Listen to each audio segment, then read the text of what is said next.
Bonjour les gens, je suis l'Oracle et vous regardez l'héritage de Gaïa. Alors aujourd'hui, épisode numéro 28 en extérieur, nous avons 23 degrés, un soleil superbe et très peu de vent.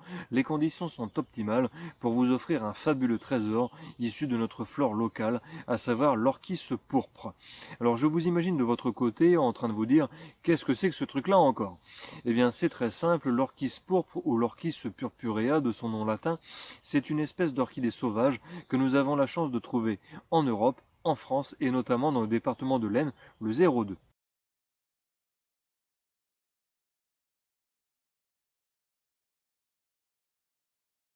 Alors pour la petite histoire, il y a quelques jours, je faisais une randonnée pédestre avec des amis autour de Coucy-le-Château au Fric, dans le 02 toujours.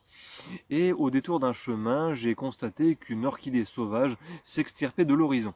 Donc j'ai reconnu très vite la plante puisque j'ai eu la chance auparavant d'en croiser une. Donc je savais à quoi j'avais affaire.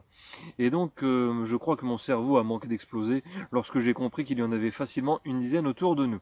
Donc c'est une chance incroyable d'en trouver une, mais c'est une chance encore plus incroyable que d'en trouver plusieurs sur un même périmètre restreint. Donc j'ai mémorisé l'endroit pour revenir et pour mieux vous offrir cette vidéo aujourd'hui. Donc j'espère que le programme vous tente, parce que ça va devenir très intense d'ici quelques instants. Allez, on y va, c'est parti.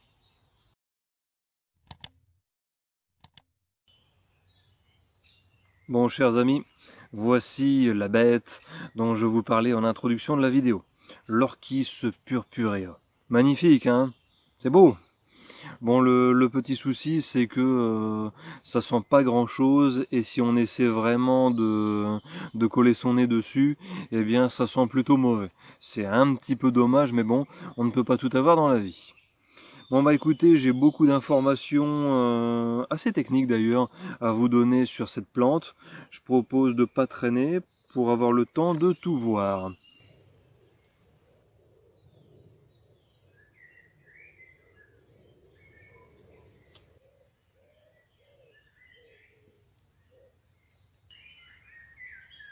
Alors, pour le premier point important de cette vidéo, nous allons faire un petit peu d'étymologie autour des différents noms de cette plante. Alors, comme je vous l'ai dit quelques instants plus tôt, nous avons ici sous les yeux une orchis pourpre, également appelée orchis purpurea de son nom latin. Alors, donc lorsqu'on fait quelques recherches, on s'aperçoit que le mot orchis a deux origines. Donc la première, comme je vous le disais, c'est une origine latine, donc orchis tout simplement, hein. Et sinon, nous avons également une origine grecque, avec orchis, qui se prononce de la même façon mais ne s'écrit pas pareil. Donc je vous mets les orthographes en dessous à chaque fois, hein. Et donc dans les deux cas, il faut savoir que orchis, ça signifie testicule. Donc là, j'imagine que ça doit en faire marrer plus d'un, donc ce qui est assez légitime en même temps. Alors pourquoi on utilise ce terme pour cette plante? Eh bien tout simplement parce que elle se développe sur un bulbe dont la forme racinaire évoque celle d'un paquet génital masculin. Donc bien ça a semblé assez logique, et pour avoir vu la planche et notamment la forme des racines, eh bien je comprends assez l'appellation. Donc c'est plutôt logique dans un sens. Et il faut aussi savoir, c'est que le mot orchis est très souvent utilisé pour baptiser des orchidées sauvages, hein. Donc cette plante n'est pas la seule à être affublée d'un patronyme aussi étrange et aussi humoristique, hein, c'est le cas de le dire. Autre chose, donc le mot purpurea vient lui aussi du latin et il signifie pourpre ou violacé. Donc grossièrement traduit, orchis purpurea, ça veut dire testicule pourpre, ou alors orchidée sauvage pourpre, hein, si on veut extrapoler. Et donc moi personnellement je préfère la deuxième définition qui est un petit peu plus élégante, hein, et plus classe. Ensuite autre chose, donc l'autre nom vernaculaire de cette plante, c'est la pentecôte. Alors pourquoi Pentecôte? Eh bien ça c'est une bonne question à laquelle je n'ai pas de réponse, mais je pense que ça doit être associé à la couleur pourpre justement de cette fleur. Dans la religion catholique, il y a beaucoup d'allusions au sang et à la couleur rouge, hein. Souvenez-vous de la cérémonie de l'Eucharistie dans laquelle on dit buvez le vin, ceci est mon sang. Donc le vin c'est pas du sang, mais comme c'est rouge, ça rappelle le sang. Donc là, il doit y avoir un délire un petit peu dans ce genre-là, hein. Donc ça c'est ma petite théorie perso, mais je pense que je dois pas être loin de la vérité.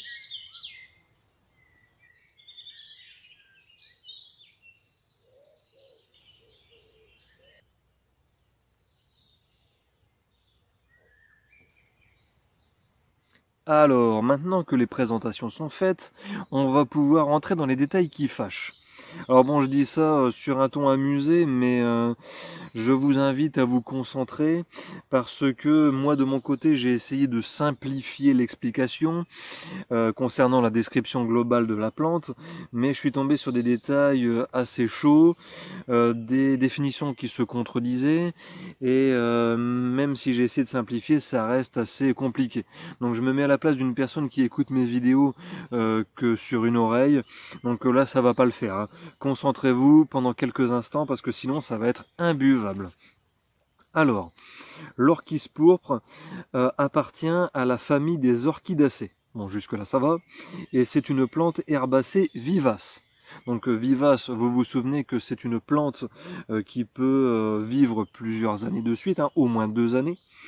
Et là où ça se corse, c'est sur la définition d'herbacée, puisque en fonction du siècle dans lequel on a utilisé ce mot et en fonction du point de vue scientifique avec lequel on l'utilise, eh bien ce mot n'a pas du tout la même valeur, hein. Donc c'est un petit peu con parce que du coup on ne sait pas trop sur quelle définition s'arrêter. Bon, retenez surtout que herbacée, ça s'apparente à de l'herbe, hein. Donc là encore une fois je suis tombé sur une définition de herbe qui n'est pas la même partout. Alors ici, l'herbe, c'est une plante annuelle ou vivace qui est un angiosperme et qui est de couleur verte. Donc je vais revenir sur angiosperme. Donc angiosperme, c'est une plante qui a des ovules enclos et qui fait des graines dans des fruits. Voilà. Donc si on décompose et qu'on reprend les définitions les unes après les autres, ça passe. Mais c'est quand même raide, hein. Alors cette plante est robuste et peut atteindre 80 cm de haut, mais plus généralement, elle fera entre 30 et 40 cm. Donc sa taille peut augmenter si elle manque de lumière, hein. Donc là, ici, on est quand même sur du 45-50 cm de haut, hein. Elle est assez longue celle-ci. Et donc ces feuilles sont d'un vert uni luisant et elles forment à la base de la plante une espèce de rosette sur environ 15 cm. Donc il y a un petit décor de feuilles à la base de la plante. Et donc au bout de sa longue tige se trouvent de nombreuses fleurs dont la couleur varie entre le pourpre et le violacé. La forme de la fleur, qui est assez sophistiquée, évoque celle d'une robe de femme, hein. Quand on regarde de près, on a un petit côté robe d'époque dans la forme des fleurs. Donc c'est vraiment très joli. J'aime beaucoup cette plante parce que je trouve qu'elle est classe et élégante, hein, en plus d'être une orchidée. Donc franchement, c'est vraiment stylé, hein. Et enfin, dernier mot sur la floraison. Cette plante fleurit entre le mois de mars et le mois de juin. Voilà, voilà.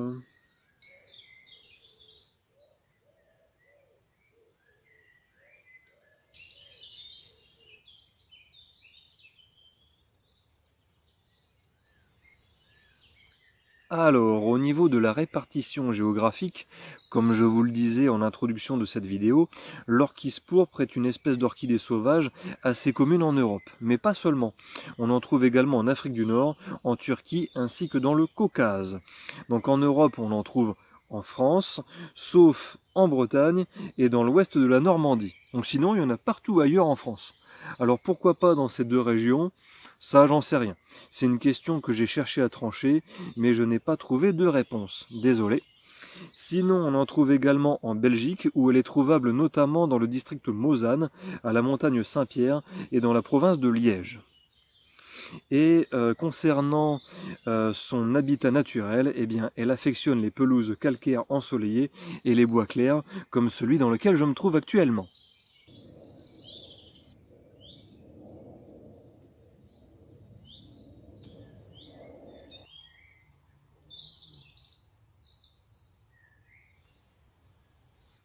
Alors mes amis, nous allons aborder ici le point de l'hybridation. Alors c'est très intéressant, mais c'est chaud à comprendre si on n'écoute que d'une seule oreille. Donc j'en appelle une nouvelle fois à votre attention si vous voulez comprendre ce que je raconte. Alors, il faut savoir, c'est que l'orchis pourpre que vous avez sous les yeux est une orchidée sauvage qui a la nette tendance à vouloir s'hybrider. Et elle s'hybride facilement avec une autre orchis que l'on appelle l'orchis militaire.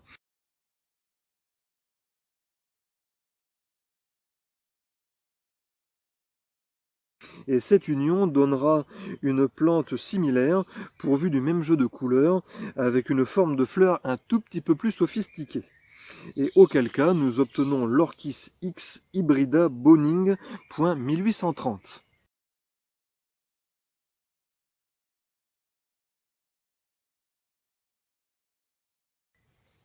Donc ici, à ce niveau-là, donc je n'y connais rien du tout en classification botanique ou scientifique, mais je pense que Boning, ça doit être le nom de la personne qui a découvert ou classifié cette hybridation.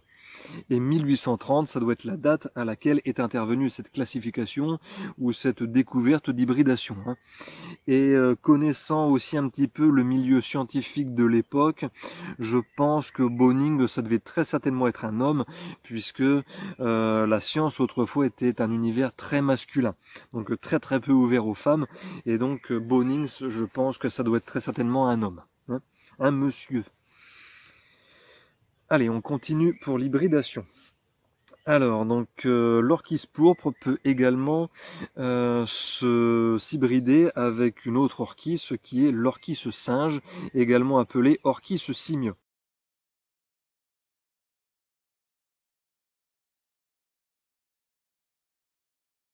Et dans ce cas, nous obtenons l'orchis X angusticruris franche.ap.humic 1876.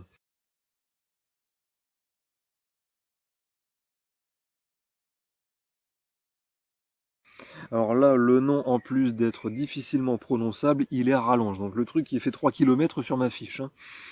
Et donc là, je le redis, j'y connais rien en classification botanique, mais si certains d'entre vous en savent un petit peu plus que moi, qui n'hésitent pas à s'exprimer dans les commentaires, je serais ravi d'avoir l'information pour aller me coucher moins bête ce soir. C'est toujours ça de prix en passant et j'aime bien combler mes lacunes. Alors, dernier point sur l'hybridation, et c'est sans aucun doute le plus compliqué, mais aussi le plus intéressant, puisque l'orchis pourpre est réputé s'hybrider avec d'autres genres d'orchidées sauvages. Puisque orchis, c'est un genre d'orchidée, mais il y en a d'autres, comme acéras. Donc ça, je sais pas du tout à quoi ça ressemble, j'en ai jamais vu. Alors, il y a l'orchis pourpre, comme celle que vous voyez, mais il y avait l'Aceras anthropophorum, qui était également appelé l'homme pendu.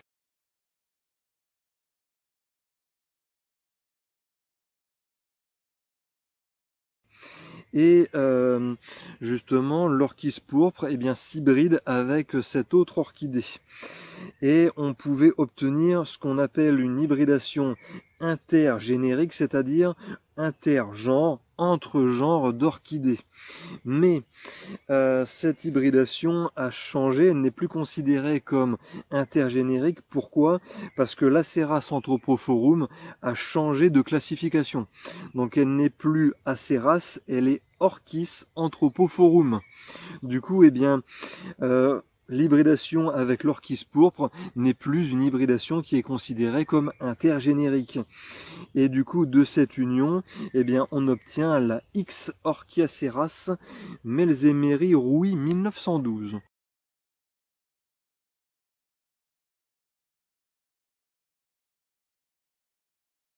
Que je n'ai jamais vu non plus.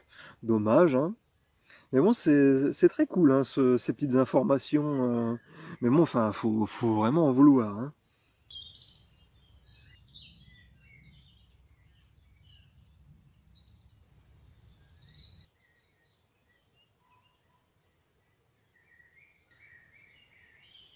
Enfin, dernier point, quelques mots sur la vulnérabilité de l'orchis pourpre. Alors c'est une espèce qui est classée en LC, c'est-à-dire en préoccupation mineure. Donc cependant, il faut savoir qu'elle est protégée dans la région de la Franche-Comté. Mais sinon, c'est pas une plante dont la survie est en danger, hein. Bon, ça c'est cool déjà.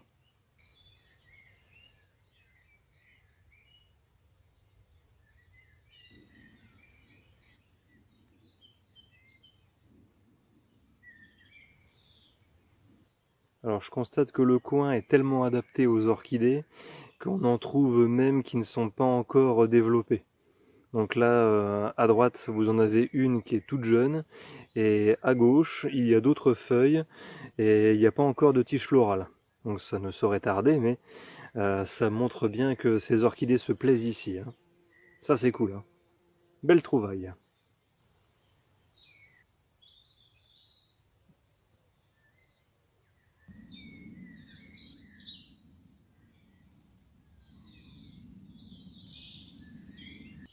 Donc là, pour information, l'orchidée que vous voyez, c'est la première que j'ai vue l'autre jour lorsque je suis passé avec mes amis. Et je l'ai repérée tout de suite parce qu'elle était droite. Et je la voyais se distinguer de l'horizon. Et là, pour une raison que j'ignore, elle s'est penchée. Et bon, on voit que la hampe florale essaie de se redresser péniblement. Mais bon, elle est beaucoup moins belle que l'autre jour du coup. Bon, avant de partir, si j'ai le temps, j'essaierai de lui mettre un petit tuteur pour essayer de la tourner vers le haut, dans le bon sens.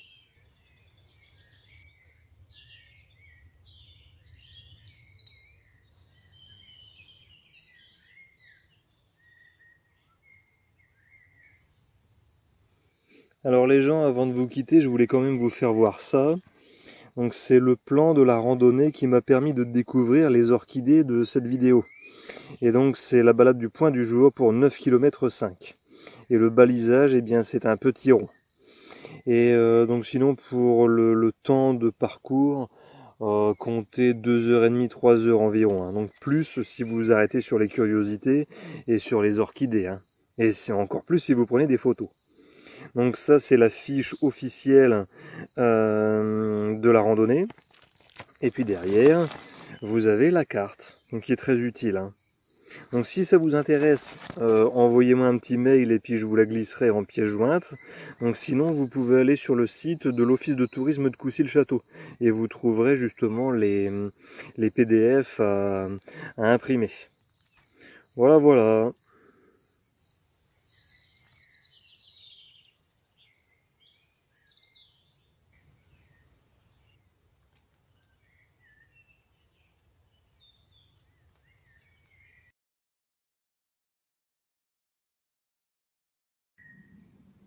Bon les gens, cet épisode numéro 28 est à présent terminé.